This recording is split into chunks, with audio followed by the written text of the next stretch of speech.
കണ്ണൂർ കൊട്ടിയൂർ വൈശാഖോത്സവത്തിന്റെ പ്രധാന ചടങ്ങായ രേവതി ആരാധന ഇന്ന് നടക്കും.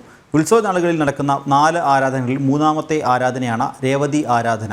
അതേസമയം കൊട്ടിയൂരിലേക്ക് ഭക്തജനങ്ങളുടെ ഒഴുക്ക് തുടരുകയാണ്.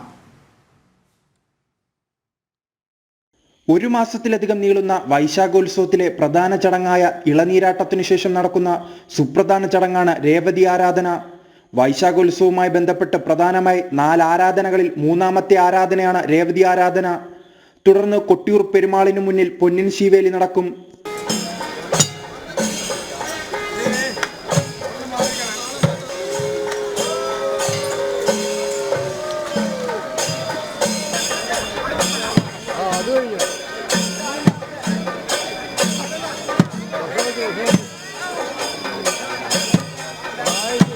അതേസമയം വൈശാഖോത്സവത്തിന്റെ ഭാഗമായി കൊട്ടിയൂരിലേക്ക് ഭക്തജനങ്ങളുടെ ഒഴുക്ക് വർദ്ധിച്ചു.